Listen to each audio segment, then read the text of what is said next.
In the world of crime, there are tales that leave us bewildered, stories that strike fear into our hearts, and names that echo through history. Welcome to Claws and Crime Chronicles, where we dive deep into the dark and enigmatic world of true crime and mysteries. Today, we delve into the twisted mind of a man whose name still sends shivers down the spine of law enforcement, a man whose chilling acts of violence and cunning escapades earned him the title of the Casanova Killer. Join us as we uncover the disturbing saga of Paul John Knowles, a serial killer whose charming facade masked a dark and sinister reality. From his hauntingly familiar smile to the trail of terror he left behind, this is a story of terror and intrigue that will keep you on the edge of your seat. This is Claws and Crime Chronicles. Let's begin.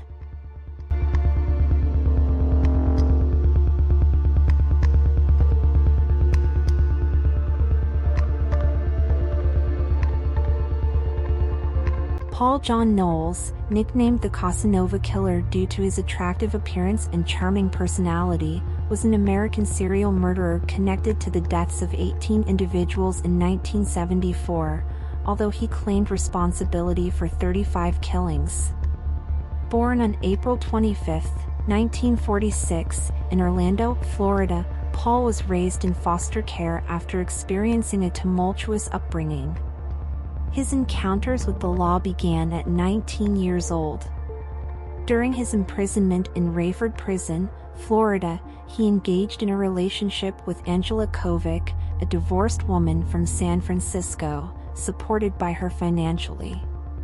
Upon release, Knowles headed to California to join her, but their engagement collapsed after a psychic warned Kovic about a dangerous presence.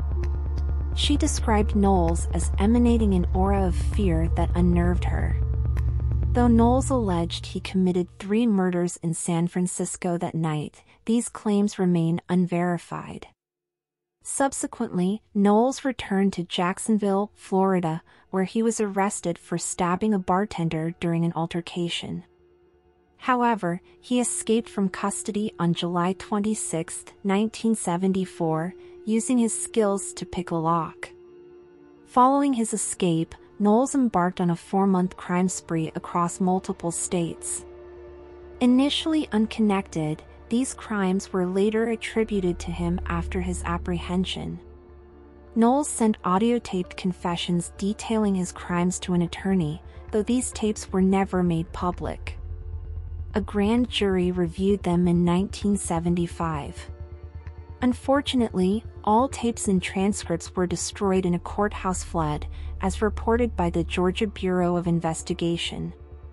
On the night of his escape from police custody on July 26, 1974, Knowles entered the home of 65-year-old Alice Henrietta Curtis in Jacksonville, Florida.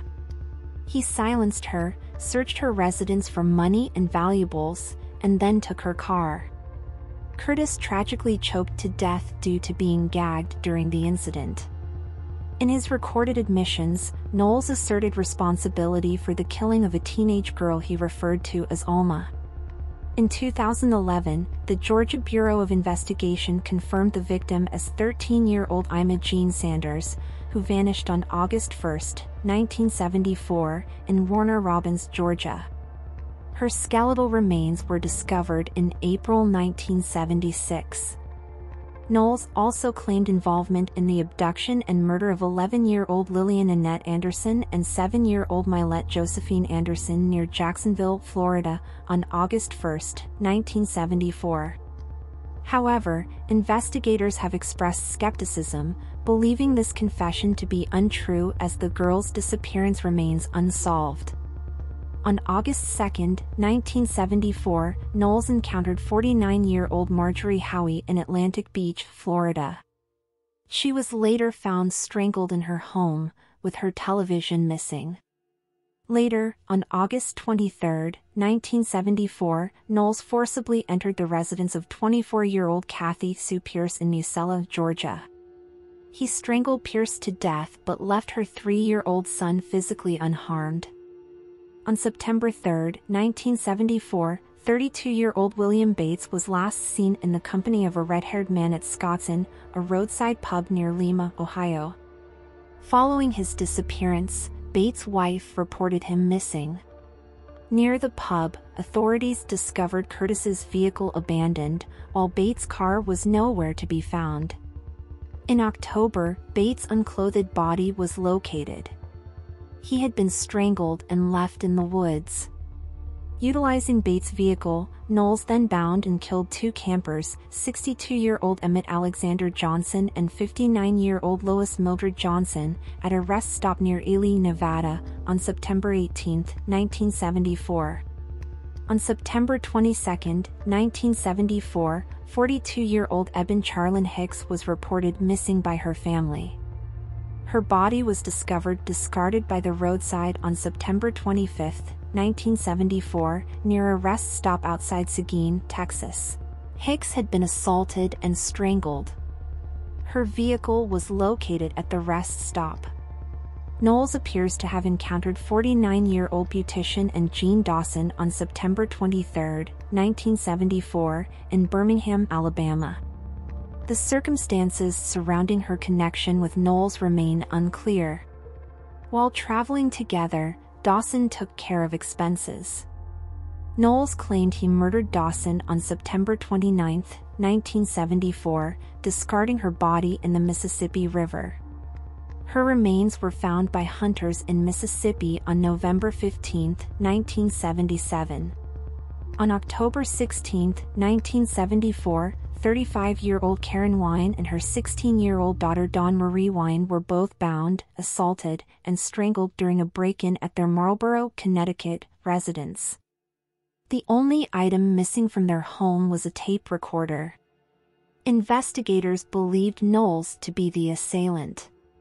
Finally, on October 18, 1974, 53-year-old Doris Hosey was fatally shot with her husband's rifle. The weapon was placed next to her body at the crime scene. Knowles picked up two hitchhikers in Key West, Florida, and was stopped by a policeman as he was driving a stolen car from victim Bates, but he was let go with a warning. Shaken by the experience, Knowles dropped off the hitchhikers in Miami, Florida, without harming them. Around this time, Knowles recorded audio-taped confessions to crimes, mailing them to a lawyer in Florida. On November 2, 23-year-old Edward Hillard and 20-year-old Debbie Griffin disappeared while hitchhiking near Macon, Georgia. Hillard's body was found in nearby woods, while Griffin's remains were found in Crawford County, Georgia on August 29, 1975. Knowles is reportedly suspected in their murders. On November 6, 1974, in Milledgeville, Georgia, Knowles befriended 45-year-old Carswell Hall Carr Sr. and was invited back to Carr's house to spend the night. He stabbed Carr to death and strangled Carr's 15-year-old daughter, Amanda Beth Carr, and attempted necrophilia with the teenager's body. On November 8, Knowles met 45-year-old British journalist Sandy Fox in Atlanta. Fox said that he impressed her with his looks, which were a cross between Robert Redford and Ryan O'Neal. The pair spent the next few days together, and they parted ways on November 10. The next day, Knowles picked up an acquaintance of Fox and demanded sex from her at gunpoint. She escaped and notified the police. When patrolmen tried to apprehend him, Knowles brandished a sawed-off shotgun and made his escape. Days later, in West Palm Beach, Florida, he invaded the home of invalid Beverly Mabby, where he abducted her sister, 32-year-old Barbara Mabby Abel, and stole their car. From there, he traveled to Fort Pierce, Florida, arriving the following night. As Barbara later publicized in her book One Survivor, she was assaulted during her captivity before Knowles released her. On the morning of November 16, 35-year-old Florida Highway Patrol Trooper Charles Eugene Campbell recognized the stolen car near Perry, Florida. Knowles was able to wrestle the officer's pistol away from him and, taking Campbell hostage, drove away in the patrol car. Knowles used the police siren to stop a 29-year-old motorist named James Meyer, putting both hostages in Meyer's car. Knowles took the two men into a wooded area in Pulaski County, Georgia, and handcuffed them to a tree, then shot each of them in the head at close range. Shortly thereafter, as Knowles was being involved in a car chase with Henry County Sheriff's Deputy Charles Hancock, he crashed the car through a police roadblock in Henry County, Georgia, escaping the vehicle on foot and firing shots at the pursuing officers. During his escape, Knowles was shot in the foot by Chief Detective Philip Howard, while Officer Jerry Key was injured when Knowles' stolen car crashed into his patrol car. A chaotic foot race ensued, with Knowles pursued by dogs, law enforcement officers from several agencies, and helicopters. Knowles was cornered on November 17, 1974 by 27-year-old Vietnam War veteran and hospital maintenance worker David Clark, an armed civilian with a shotgun. Henry County investigators Paul Robbins and Billy Payne arrived on the scene, arresting and handcuffing Knowles. Knowles was outside of the perimeter established for the manhunt and would have escaped. On December 18, 1974, Sheriff Earl Lee and Agent Ronnie Angel from the Georgia Bureau of Investigation were traveling down Interstate 20 with Knowles, who was handcuffed in the back seat. Their destination was Henry County, Georgia, where Knowles had, per a Georgia Bureau of Investigation press release, admitted to dumping a handgun he had taken from Florida State Trooper Charles Eugene Campbell, after killing him with it. The Georgia Bureau of Investigation reported, Knowles grabbed Lee's handgun, discharging it through the holster in the process, and while Lee was struggling with Knowles and attempting to keep control of the vehicle, Angel fired 3 shots into Knowles' chest, killing him instantly. Paul John Knowles, the Casanova Killer, left a trail of devastation, fear, and unanswered questions. His story serves as a chilling reminder of the darkness that can reside within the human soul. Thank you for joining us on this journey through history's mysteries. Remember to subscribe, like, and share, and leave a comment as we continue to unearth the enigmatic stories that have shaped our world.